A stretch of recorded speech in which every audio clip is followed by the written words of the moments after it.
TM. I wanted to talk about a topic that I think a lot of us are guilty of doing. It's negative self-talk, or a lot of us call it self-sabotaging. I'm guilty of self-sabotaging, especially when you're chasing goals and dreams and pushing yourself outside of your comfort zone. You're gonna feel doubt, you're gonna feel worriness, you're gonna start to think of old failures, past embarrassments, things that you messed up on from the past. And these are all things that are called self-sabotaging. You start to think negative thoughts. You start to say negative things about yourself. These things are debilitating. You need to stop. You need to stop self-sabotaging.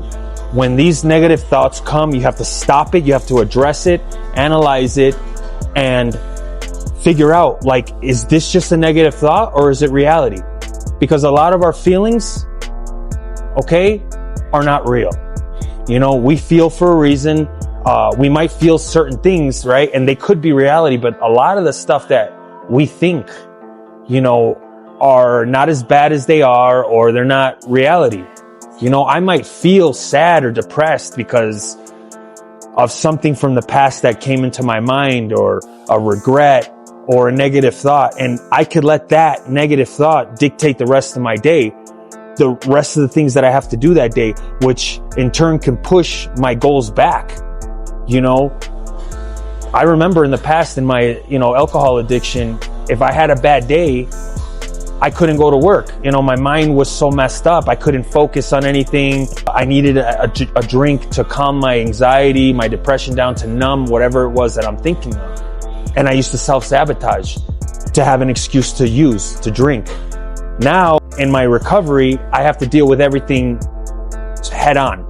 I feel everything. So when these feelings come or problems come from external sources, you have to know how to deal with them. And I've been practicing self-positive talk.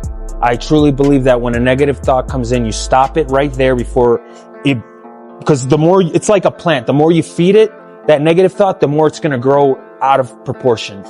And it's not a good thing. But the good thing is with that, it's like a double-edged sword. Positive thinking works the same way. If you water yourself with positive thinking, it's going to grow out of proportion and it's going to help you. So for me, I have a thing where I reflect back on things that I've accomplished, things that I was able to get through and overcome. And I have to remind myself the type of person that I become and the type of person that I am today. And it gives me strength. Like, hey, Mike, you did that. Hey, Mike, you overcame alcoholism. Hey, Mike, you've been sober this long. Hey, Mike, you accomplished this goal. David Goggins likes to call it the cookie jar. And I think it's great. It's a great trained response, because when he's feeling like weak or unsure of himself and this and that, he goes back into his mind, the cookie jar, and he pulls things out of it. Like, man, I did this. I'm a bad motherfucker. So sometimes we need to remind ourselves the type of person that we are, to give us that strength. We need to practice positive self-talk and stop self-sabotaging.